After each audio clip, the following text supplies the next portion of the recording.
በዋናነት እንግዲህ የኤክሳይዝ ታክስ በሀገራችን ውስጥ ብዙ የተሰራበት አይደለም፣ ግን ደግሞ ብዙ ጥቅም ሊገኝበት የሚችል የታክስ አይነት ነው። ስለዚህ የኤክሳይዝ ታክስ ምንነት፣ የኤክሳይዝ ታክስ አስፈላጊነት፣ እንዴት ይሰበሰባል፣ ከማን ይሰበሰባል? በ2012 ዓ.ም በተወካዮች ምክር ቤት በቅንጦት ዕቃዎች እንዲሁም አካባቢንና የሰውን ጤና በሚጎዱ ዕቃዎች ላይ የኤክሳይዝ ታክስ መጣሉ ይታወቃል።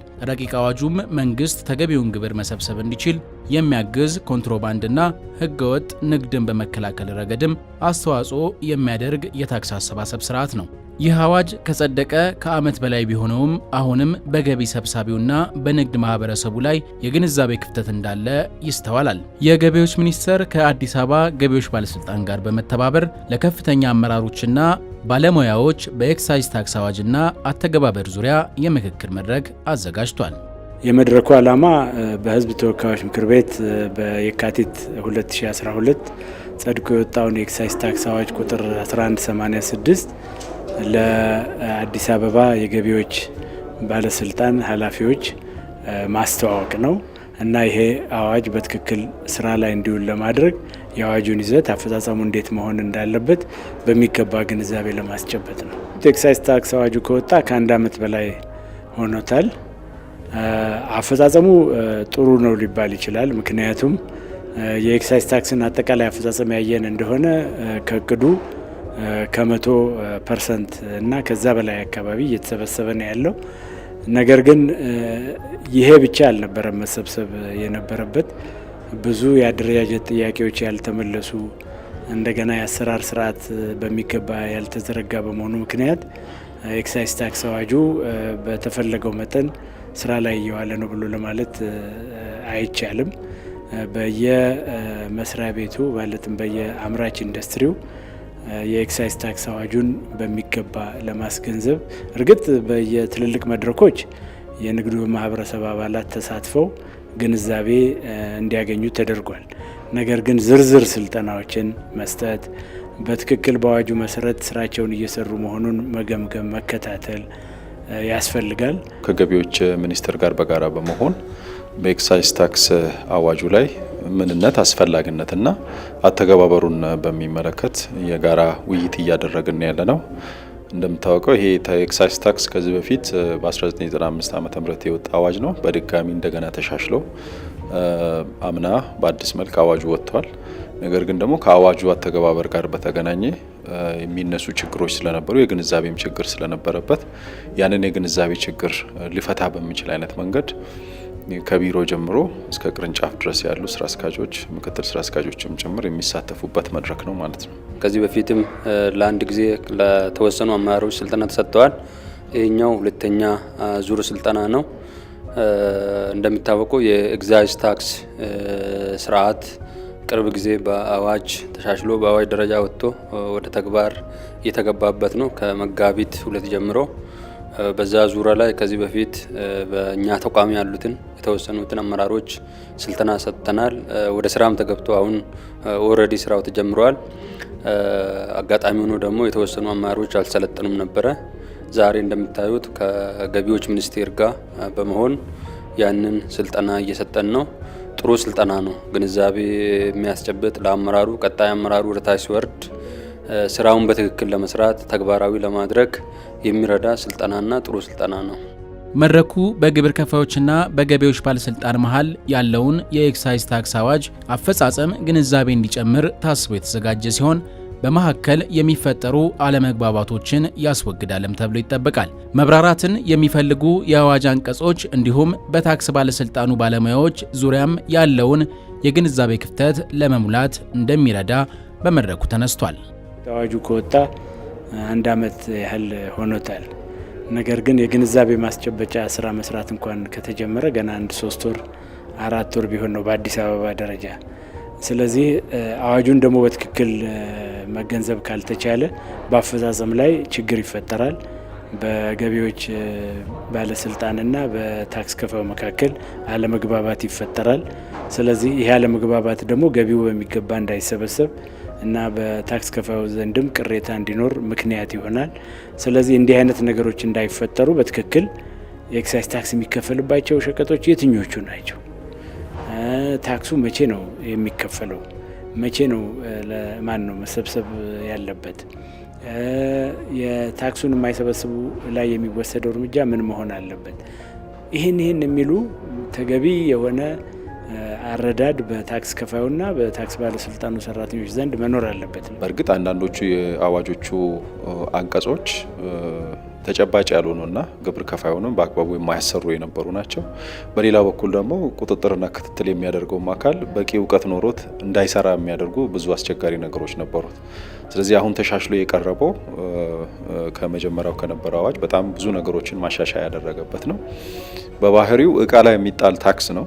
ኢንዳይሬክት ታክስ ነው። ይሄ ኤክሳይዝ ታክስ በእቃዎች ላይ የሚጣል ታክስ ነው።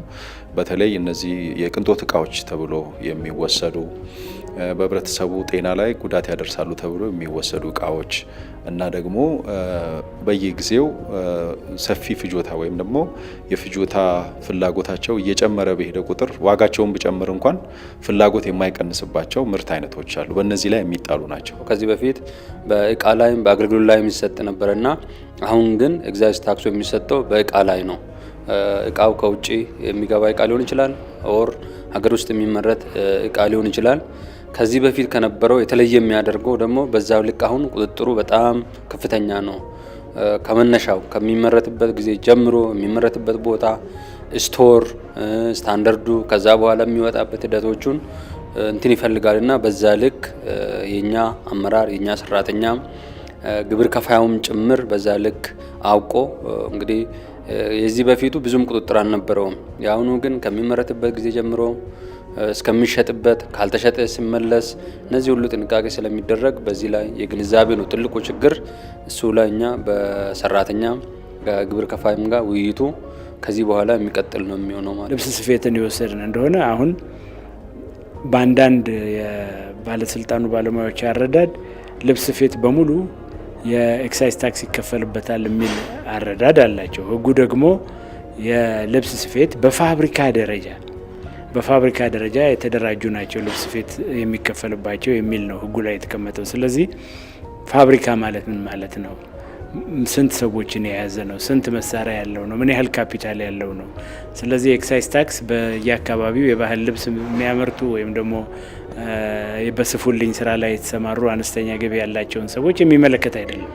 በፋብሪካ ደረጃ በተደራጀ ሁኔታ ያሉ የጋርመንት ወይም የልብስ መስፊያ ፋብሪካዎችን ብቻ ይመለከት ነው። ስለዚህ ይሄንን ክሊር ማድረግ ያስፈልጋል። አስተግባሪ ኮሚቴ አደራጅተናል በቢሮአችን።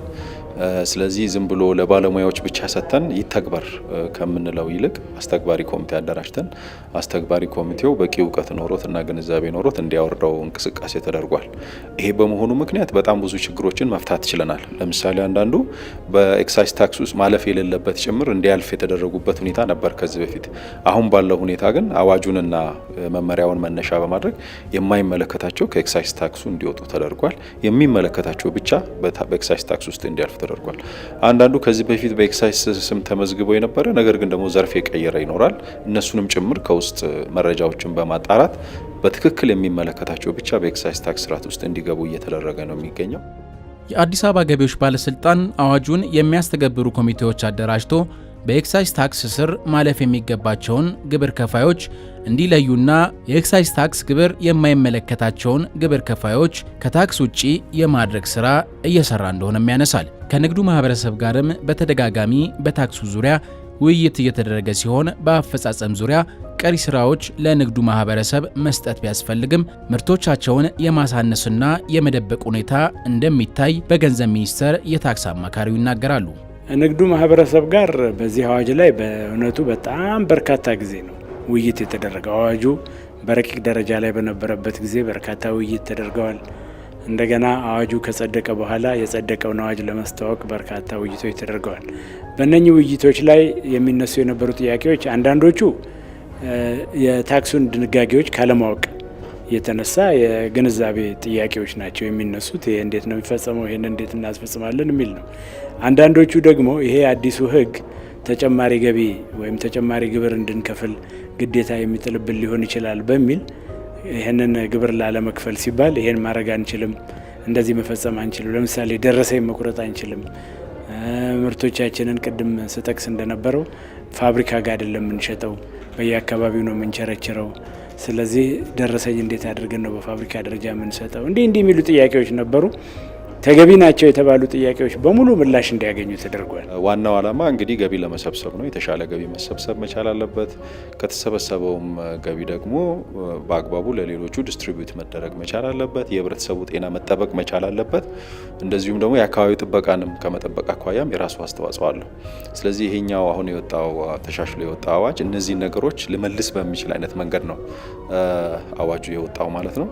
ስለዚህ ከዚህ በፊት በነበረው ሁኔታ ግን በግብር ከፋዩና በአስከፋዩ መስሪያ ቤት መካከል የባለሙያዎቹም የአመራሩም ግንዛቤ በጣም ዝቅተኛ በመሆኑ ምክንያት በአግባቡ እየተፈጸመ አይደለም። በአግባቡ ባለመፈጸሙ ምክንያት ደግሞ ተገቢው ገቢም እየተሰበሰበ አልነበረም።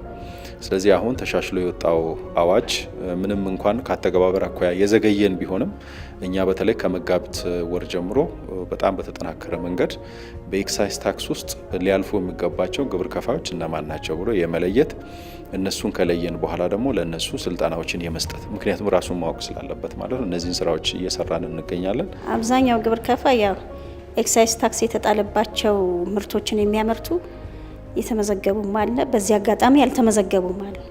እነዚህ ያልተመዘገቡ ግብር ከፋዮች ቀጣይ ማለት ነው ከመጋቢት 2 በኋላ ምዝገባ ፍቃዱን ያልያዘ ማምረት አይችልም።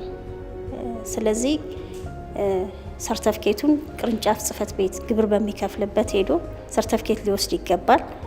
የኤክሳይዝ ታክስ በተወሰኑና በተመረጡ እቃዎች ላይ የሚጣል ቢሆንም ከኤክሳይዝ ታክስ ከሚጣልባቸው እቃዎች ውጪ የሆኑትም የዋጋ መናር በተደጋጋሚ እንደሚስተዋልና ምክንያቱም የኤክሳይዝ ታክስ እንደሆነ የሚያነሱ አንዳንድ የንግድ ማህበረሰቦች እንዳሉና ኤክሳይዝ ታክስ የተጣለባቸው እቃዎችም የመሸጫ ዋጋቸው የተጋነነ እንደሆነ ይህም ተገቢ እንዳልሆነ ተነስቷል። አብዛኛው እንግዲህ በሀገራችን የተለመደው ነገር አንድ ታክስ አሁን ኤክሳይዝ ታክስ በተወሰኑ እቃዎች ላይ ብቻ ነው የሚጣለው። የተመረጡ እቃዎች ናቸው፣ በሁሉ እቃ ላይ አይጣልም። ነገር ግን የዋጋ ጭማሪ በሁሉ እቃ ላይ ሲደረግ ይታያል። ምክንያቱም የአንዳንድ የንግዱ ማህበረሰብ አባላት ይህን አጋጣሚ ተጠቅመው የበለጠ ትርፍ ወይም ከፍተኛ ትርፍ ለማግኘት ጥረት ማድረግን ስለሚፈልጉ ነው። የተጨመረውም ኤክሳይዝ ታክስ በተጣለባቸው እቃዎችም ላይ ብዙዎቹን አይተናል። የተጨመረው ጭማሪ በፍጹም ከተጣለው ታክስ ጋር የማይጣጣም በጣም የተጋነነ ነው። ይሄንን ከባለ ሀብቶቹም ጋር ውይይት ተደርጓል። ለምሳሌ የውሃ አምራቾች ላይ ከነበረው ታክሱ ተቀንሶ ነው የተቀመጠው። ድሮ 30% ነበር፣ ወደ 20% ነው ዝቅ ያለው። ይሄ ሆኖ እያለ ነገር ግን ውሃ ላይ ታክስ የጨመሩ ነበሩ። ምንድነው ምክንያቱ? እንደውም ልትቀንሱ ሲገባ እንዴት ትጨምራላችሁ የሚል ነው። ቢራ ላይ የተጨመረ ታክስ የለም። የተደረገው ምንድነው? ድሮ የማምረቻ ወጪ ነበረ። አሁን የማምረቻው ወጪ ወደ መሸጫ ዋጋ በሚዘዋወርበት ጊዜ ቤዙ ከፍ ስላለ ይህንን ለማስተካከል ሲባል ድሮ 60% የነበረው ወደ 40% ነው ዝቅ የተደረገው። ቤዙ ከፍ ስላለ ሬቱን ዝቅ ማድረግ ነው የተሞከረው። ነገር ግን በቢራ ዋጋ ላይ ከፍተኛ ጭማሪ ተደርጓል። ሁሉም ግብር ከፋይ ጉዳዩ ባይመለከትም ወራዊ የቫት ሲያሳውቁ ፓምፕሌቶች ተዘጋጅተዋል። ለነሱም ይሄንን እንሰጣለን። የኤክሳይዝ ታክሱ በጣም ጥቂት ነው። ያን ያህል በህዝቡ ደረጃ የሚታወቅ ነው። አንዳንዱ የዚህ የቅንጦት እቃ የሚባሉ፣ ሁለተኛ ማህበረሰቡ ላይ ጉዳት የሚያደርሱ ከጤና ጋር ተያይዞ ከአካባቢ ጥበቃ ጋር ተያይዞ እንደዚህ እንደ ትንባሆ፣ ስጋራ፣ አልኮል፣ አሁን ደግሞ የተጨመረው የውሃ የታሸጉ ውሃዎች ላይ እንጂ ብዙዎቹን ጉዳዩ የሚመለከት አይደለም። በጣም ጥቂት እቃዎች ላይ ነው ይሄ የተጣለውና እሱን ያው በአንድ የሚያልቅ አይደለም። በተቻለ መጠን ቅድም ባልኩኝ በሚዲያ በኤሌክትሮኒክስ ሚዲያውም በማህበራዊም እንደዚሁም ደግሞ በኒውስም በእኛ ደረጃ መጽሔት አለ፣ ጋዜጣ አለ። እሱንም እየሰራን ነው። በአንድ ባያልቅም ቀጣይ ይሄ ግንዛቤ ህዝቡ ጋር እንዲደርስ ያው ትልቅ ስራ እየተሰራ ነው።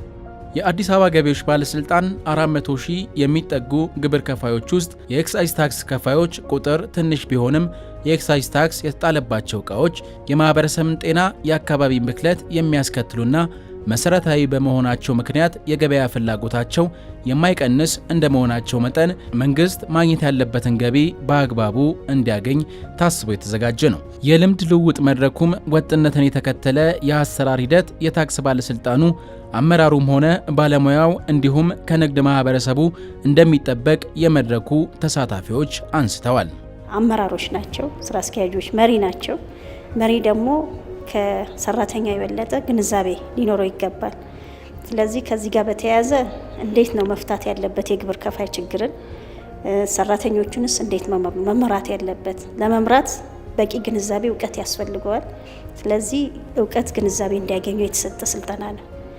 ከስልጠናው በኋላ የሚጠበቀው ውጤት አጠቃላይ ወጥነትን የጠበቀ አሰራር ስርዓትን አዋጁን ተከትሎ ማስፈጸም ነው። ከመድረኩ የምንጠብቀው ነገር አሁን በዛሬ ስብሰባ ላይ የተሳተፉት ይሄ ሁለተኛ ዙር ስልጠናችን ነው። መጀመሪያ ለባለሙያዎች ስልጠና ሰጥተናል። አሁን የተሳተፉ ያሉት በሙሉ ኃላፊዎች ናቸው። ስለዚህ ኃላፊዎችና ባለሙያዎቹ ተናበው ስራቸውን መስራት ይኖርባቸዋል። አዋጁን በትክክል ከግብር ከፋዩ ጋር በማያጋጭ መንገድ በትክክል ስራ ላይ ማዋል፣ በትክክል መቆጣጠርና ተገቢው ታክስ እንዲሰበሰብ ማድረግ ይገባል። ስለዚህ ዛሬ የተሰበሰቡት ሰዎች የታክሱን ወይም የአዋጁን ዓላማ፣ የአዋጁን ዝርዝር ድንጋጌዎች በሚገባ ተረድተው ተገቢውን አመራር መስጠት እንዲችሉ ያስችላል ብለን ነው የምናምነው። አሁን ግን በኤክሳይዝ ውስጥ የሚያልፉት ቁጥራቸው ከ1000 ያነሰ ነው አሁን ባለው በተጨባጭ ሁኔታ ማለት ነው። ስለዚህ ቁጥራቸው አነስተኛ በመሆኑ ምክንያት ለነሱ ግንዛቤ ለመፍጠር ብዙም እንቸገራለን ብለን አናስብም። የጀመርናቸው አሉ። አሁን በባለፈው ጊዜ እስከ 100 የሚደርሱ ግብር ከፋዮች የኤክሳይዝ ታክስ ላይ ግንዛቤ እንዲኖራቸው መድረክ ተመቻችቶላቸዋል። ከሱ ተነስተን አሁን በየቅርንጫፎቹ ሲሄድ ደግሞ ቁጥሩ በጣም አነስ ስለምን አሁን ዛሬ እንደምታየው የቅርንጫፍ ስራ አስኪያጆች፣ ምክትል ስራ አስኪያጆች ስልጠና እየወሰዱ ነው ያሉት። ስለዚህ ከዚህ ስልጠና እንደወሰዱ ተመልሰው ደግሞ ግብር ከፋዮችን ሰብሰብ አድርገው ኢንቴንሲቭ የሆነ ስልጠና ይሰጧቸዋል። እዛ ላይ የክላሪቲ ጥያቄ የምነሳ ከሆነ ማብራሪያዎችን እየሰጡ ይሄዳሉ ማለት ነው። ስለዚህ በአንድ በኩል የአመራሩ ግንዛቤ፣ በሌላ በኩል የባለሙያው ግንዛቤ፣ እንደዚሁም ደግሞ የግብር ከፋዩ ግንዛቤ በደንብ ካዳበርን የተሳለጠ ስራ እንሰራለን ብለን ዝግጅት ኦልሬዲ ጀምረናል። ግማሾቹ ላይም እያካሄድን ስለሆነ ውጤት እናመጣለን ብለን እናስባለን።